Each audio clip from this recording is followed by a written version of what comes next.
Le 8 mars, la journée de la femme. Au Togo, on sent que cette journée est utilisée pour faire de la propagande.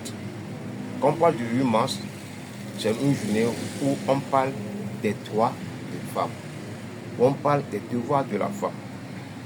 Au Togo, quel est le niveau des droits de la femme? Au Togo, que vivent les femmes?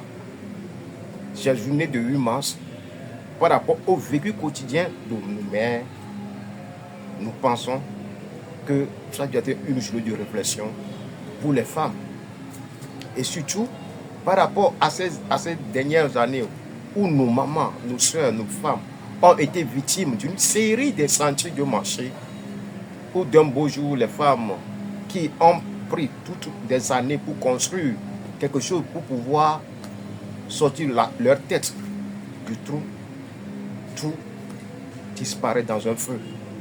Aujourd'hui, certaines femmes sont devenues des malades. Certaines familles sont rentrées dans la précarité totale.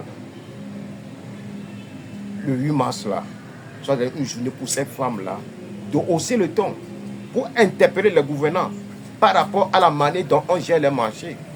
Pourquoi nous avons ces incendies des marchés réguliers et pourquoi rien ne se fait? Ça, c'est un. Actuellement, nous avons une femme en prison qui est là, qui est arrêtée injustement. Une mère de famille qui a ses enfants. Elle avait un bébé qu'on l'avait arrêté. Jusqu'à présent, on a plaidé sa libération en vain. Est-ce que notre soeur Léla va rester en prison? Et vous, nos mamans, vous, nos soeurs, vous, nos femmes, vous allez célébrer, boire, chanter, danser, porter une pagne pour un soi-disant 8 mars? Je m'interroge. Quand nous allons vers nos hôpitaux, nous voyons ce dont vous les femmes, vous souffrez. Quand on tombe malade, c'est vous qui restez à nos côtés. Vous voyez ce qui se passe dans les hôpitaux? Quand vos enfants, quand nos enfants tombent malades, c'est vous qui restez à côté d'eux. Vous voyez ce qui se passe dans nos hôpitaux? Et ce sont des éléments qui doivent réjouir une femme au Togo. Au-delà de ça, quand vous-même vous tombez enceinte, vous allez dans nos hôpitaux, vous voyez ce qui se passe. Est-ce qu'on peut se dire qu'il y a une évolution des droits de l'homme au Togo pour que les femmes togolaises puissent penser à célébrer un certain 8 mars? Vos enfants que vous avez peinés des années durant, 10 ans, 13 ans, 14 ans, 16 ans, avoir un diplôme. Aujourd'hui, ils ont leur diplôme, ils sont à la maison. Des enfants que vous avez peiné pour les mener à l'apprentissage, ils ont leur diplôme, ils sont à la maison. Ils sont encore à leur abouchage. Ils partagent les petits repas avec leurs petits frères, avec leurs petites sœurs.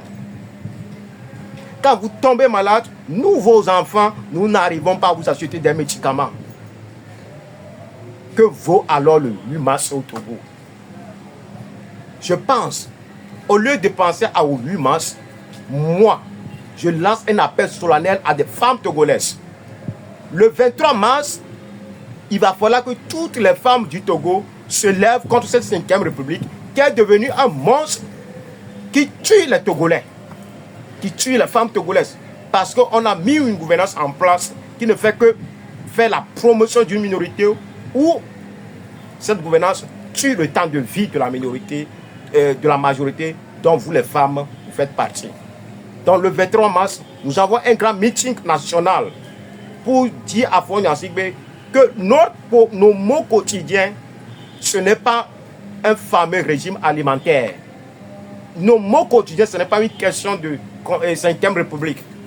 Que cette 5e République, qui n'est que la volonté manifeste de Fonya Sigbe de s'éterniser au pouvoir, nous les femmes togolaises, nous n'en voulons pas. Au lieu de parler de 8 mars, je préfère que vous parliez de 23 mars, que nous tous nous retrouvons pour ce grand meeting national.